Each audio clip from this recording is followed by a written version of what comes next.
Hyperlipidaemia यदि हमारे रक्त में वसा की मात्रा अगर ज़्यादा हो जाती है तो हाइपरलिपिडीमिया हम लोग बोलते हैं। बट आज के संदर्भ में केवल वसा बोलना उचित नहीं होता है, क्योंकि वसा के अन्य और भी कंपोनेंट होते हैं जिनके आधार पर हम बीमारियों का मूल्यांकन करते हैं। पहले तो यह है कि वसा होता क्या है।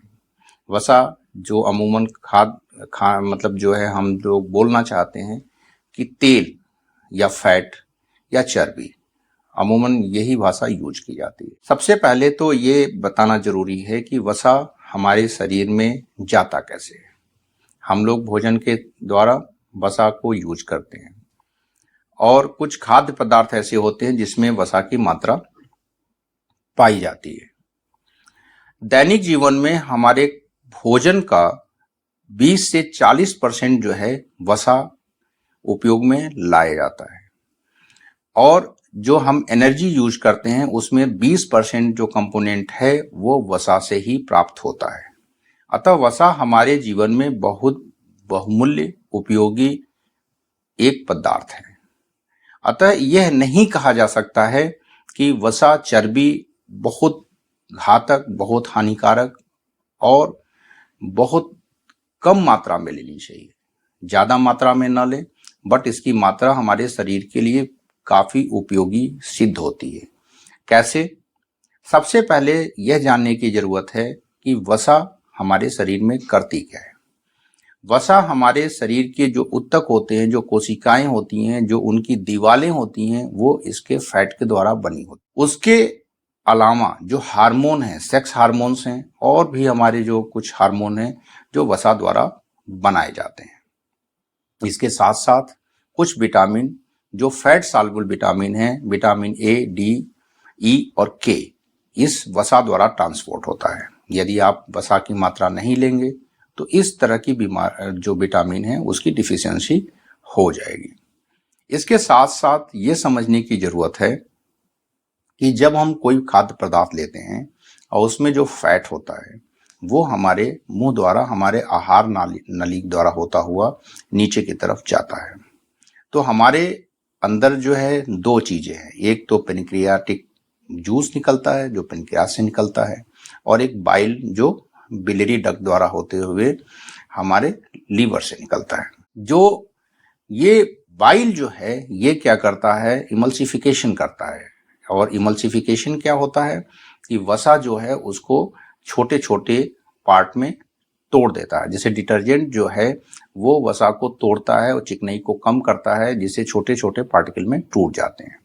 पचाने का काम पेनक्रियाटिक जो जूस है उसके द्वारा इसका पाचन होता है। पाचन होने के बाद वसा जो दिखता है आपके आंखों से, उससे भी छोटे मॉलिक्यूल में टूटता है। इसको हम चाइलोमाइक्रोन कहते हैं। यह वसा जो है हमारे इंटेस्टाइन द्वारा एब्जॉर्ब होता है और यह एब्जॉर्ब होकर सीधे ब्लड द्वारा हमारे लीवर को जाता है। लीवर में इसको दूसरे पदार्थों में तोड़ा जाता है। यह एलडीएल के नाम से जाना जाता है। एलडीएल बाद में लीवर सेल द्वारा और भी छोटे पार्टिकल में तोड़े जाते हैं, जहां पर हमारे अंदर जो सेल हैं उसके अंदर जो है स्मूथ एंडोप्लाज्मिक रेटिकुलम और गल्जी बॉडी पाई जाती है, जो इसका प्रोसेसिंग करते हैं और प्रोसेसिंग करके VLDL जो है वेरी लो डेंसिटी लाइपोप्रोटीन बनाता है और वह हमारे शरीर में एक जगह से दूसरे जगह पे फैट का ट्रांसपोर्ट का काम करता है।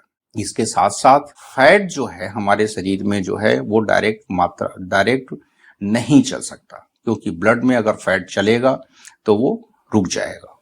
इसलिए उसको चलाने के लिए उसके साथ एक प्रोटीन जुड़ जाता है, इसीलिए हम उसको लाइपोप्रोटीन कहते हैं, लिपिड और प्रोटीन। ये इसका जो है विभाजन हम इसके डेंसिटी या इसके वजन के आधार पर करते हैं। इसीलिए जो बहुत ही छोटे होते हैं उसे वेरी लो डेंसिटी लाइपोप्रोटीन कहते हैं। ये हमारे लिए उतना हानिकारक नहीं होता है, बट लो डेंसिटी लाइपोप्रोटीन जिसको LDL कहते हैं वो हमारे लिए हानिकारक होता है। इसके साथ साथ कुछ ऐसे लाइपोप्रोटीन होते हैं जो लाभप्रद भी होते हैं, जिसको HDL कहते हैं। और इसके साथ साथ जो VLDL होता है, जब ये हमारे ऊतकों द्वारा लाइपोप्रोटीन लाइपेज एक एंजाइम होता है जो हमारे कोशिकाओं में पाया जाता है, जो ब्लड वेसल्स हैं उसके अंदर पाया जाता है, जिसको तोड़ता है, और ये ट्राइग्लिसराइड एक पदार्थ होता है जिसको बढ़ाता है। इसके साथ साथ हम जब सबको मिला देते हैं तो इसको कोलेस्ट्रॉल कहते हैं, और इसी को फैट कहते हैं, और इसी को हम कहते हैं बढ़ी हुई मात्रा को हाइपर कोलेस्ट्रीमिया। अमूमन हाई कोलेस्ट्रॉल के लक्षण जो है आंखों के किनारे एथेरोमा प्लग्स पाए जाते हैं, जो सफेद या पीले रंग के जो होते हैं, और आंखों के बीच में या किनारे आप देखेंगे वहां पे जमा हुआ दिखाई देता है, जो बढ़े हुए धीरे धीरे समय के अनुरूप बढ़ने लगते हैं। इसी को हम कोलेस्ट्रीमिया कहते हैं, हाइपर कोलेस्ट्रीमिया में दिखाई देता है। इसके साथ साथ जो फैट होता है, इसको पता करने के लिए हमें ब्लड टेस्ट कराने पड़ते हैं, जिसको हम कहते हैं रूटीन लिपिड प्रोफाइल टेस्ट। यदि इसमें हमारे कोलेस्ट्रॉल, ट्राइग्लिसराइड, एलडीएल, एसडीएल और लाइपोप्रोटीन LA का हम जांच कराते हैं। यदि ये बढ़े मात्रा में पाए जाते हैं तो इसके आधार पर हम लोग पता कर सकते हैं कि लिपिड बढ़ा हुआ है। सबसे पहले इलाज के पहले हम ये जानना चाहें कि हाई कोलेस्ट्रॉल क्यों इतना ज़्यादा बढ़ जाता है। Sedentary lifestyle, insufficient intake of fruit, nuts, whole grains, vegetables, seafood, omega-3 fatty acids, dietary fibers, and excess intake of salt and decreased meat and processed meat and foods. Smoking, chewing पान मसाला, या alcohol and drug addictions. इसके साथ साथ ये जो fat है जिसके वजह से cardiovascular disease, atherosclerotic coronary artery disease, CVA जिसमें infarct and haemorrhagic CVA, peripheral arterial disease, dementia, neuropathy या fatty liver, obesity and diabetes होता है। हाई कोलेस्ट्रॉल के कारण कई हो सकते हैं। सबसे पहले मेटाबॉलिक कारण में डायबिटीज या लाइपोडिस्ट्रॉफी हो सकता है।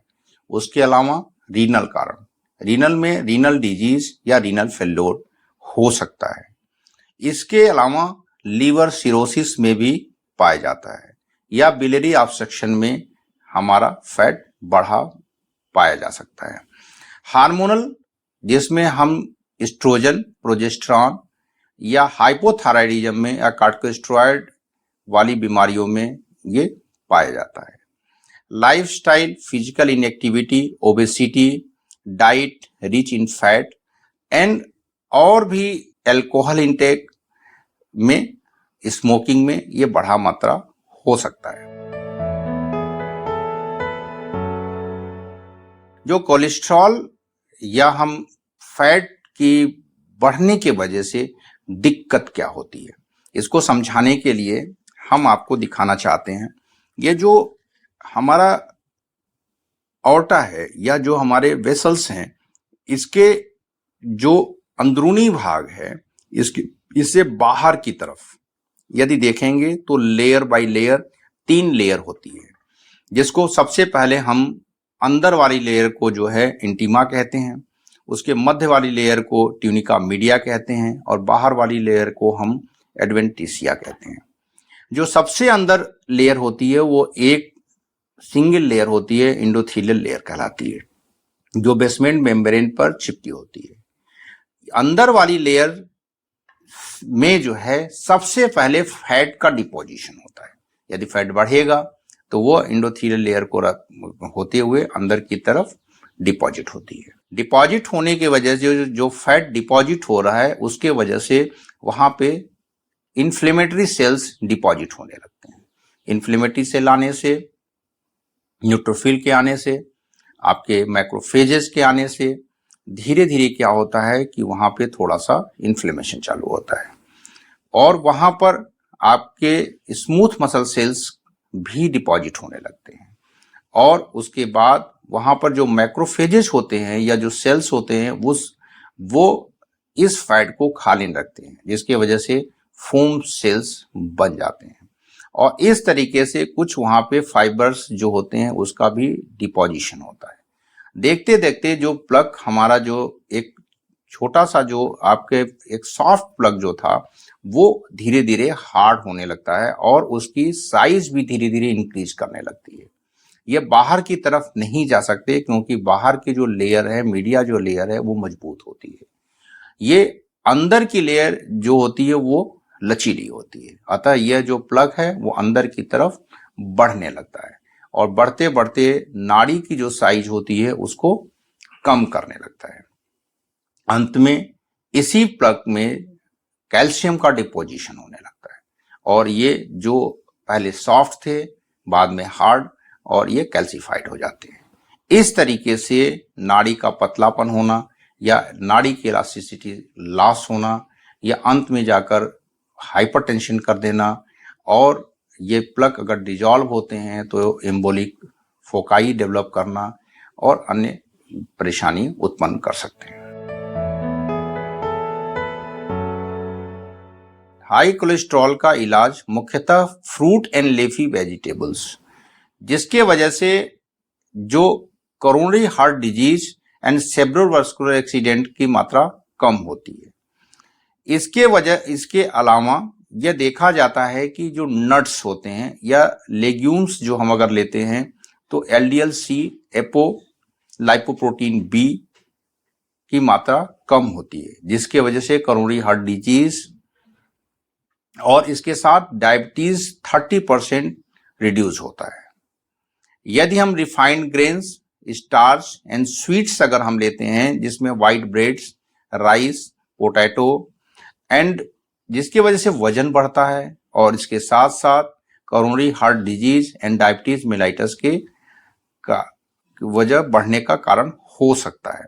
यदि हम फिश लेते हैं तो जिसमें LDL की मात्रा कम होती है, जिसके वजह से कोरोनरी हार्ट डिजीज की संभावना कम होती है।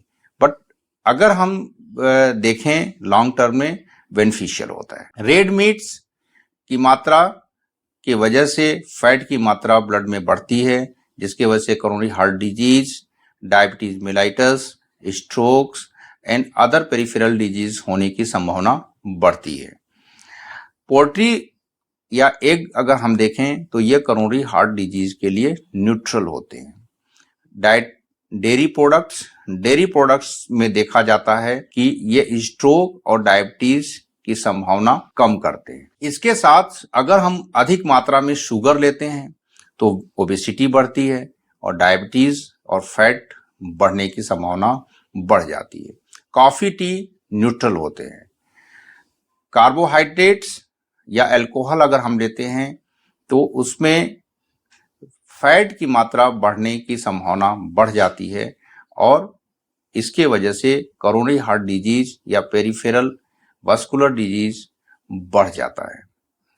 यदि हम डाइटरी कोलेस्ट्रॉल कम लेते हैं जिसमें कि पॉली अनसैचुरेटेड या मोनो अनसैचुरेटेड जो फैट्स होते हैं, जिसमें हम सोयाबीन का तेल बोलते हैं या हम वेजिटेबल ऑयल्स बोलते हैं, यदि इसकी मात्रा हम बढ़ाते हैं तो फैट या कोलेस्ट्रॉल या LDL या की मात्रा कम होती है, ट्राइग्लिसराइड की मात्रा कम होती है, HDL की मात्रा बढ़ती है। बट सैचुरेटेड फैट जैसे घी या काफ़ी एनिमल प्रोडक्ट जो फैट्स होते हैं, अगर उसकी मात्रा हम ज़्यादा कंज्यूम करते हैं तो हमारे अंदर ट्राइग्लिसराइड्स या LDL की मात्रा ज़्यादा होती है और HDL की मात्रा कम होती है, जिसके वजह से कोरोनरी हार्ट डिजीज की संभावना बढ़ जाती है, वास्कुलर एक्सीडेंट की संभावना बढ़ जाती है। इसके साथ साथ लाइफस्टाइल में एक्सरसाइज के वजह से हमारे मसल्स में एडिपोज का यूज होता है या हम फैट का यूज करते हैं जिसको बर्निंग होती है और इसके वजह से हम वहाँ पे कम कर सकते हैं। और इसके साथ साथ देखा जाता है कि एक्सरसाइज के साथ साथ यदि हम कुछ ड्रग्स का अगर सेवन करते हैं तो कोलेस्ट्रॉल या फैट हमारा जो है लेस देन 50% अगर हम कम करते हैं तो सेरेब्रोवास्कुलर एक्सीडेंट या कोरोनरी हार्ट डिजीज जो है 30 to 40% इटसेल्फ रिड्यूस हो जाता है। इसके साथ हम एब्जॉर्ब और भी दवाओं का उपयोग करते हैं जो हमारी इंटेस्टाइन से फैट के एब्जॉर्प्शन को कम करते हैं। इसके साथ साथ कुछ ऐसे हमारे वो दवाएं होती हैं जो बाइल जो है उसके एब्जॉर्प्शन को कम कर देती हैं, जिसके वजह से हमारा जो फैट इंटेस्टाइन से एब्जॉर्ब होता है वो कम हो जाता है।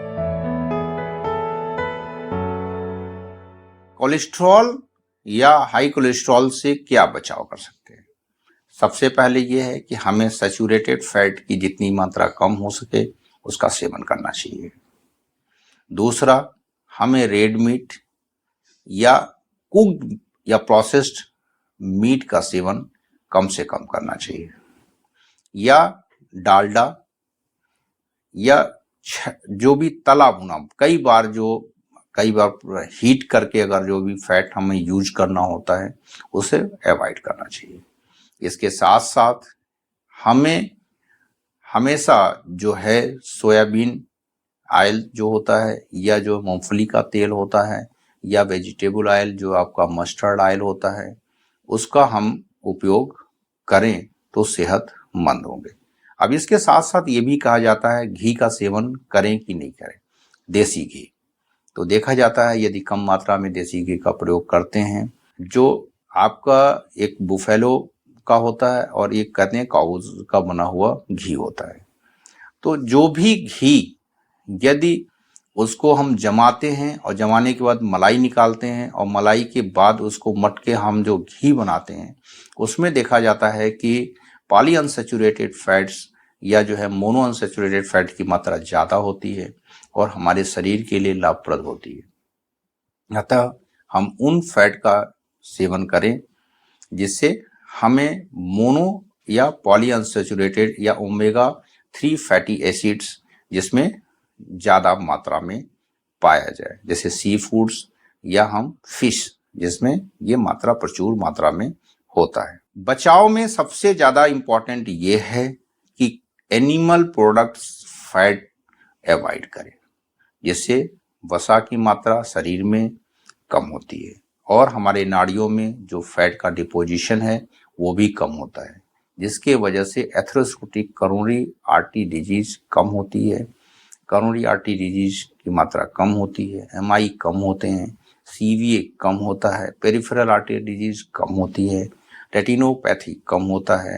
इसके साथ साथ और भी बीमारियां जैसे कि फैटी लिवर कम होता है या हेपेटाइटिस कम होता है।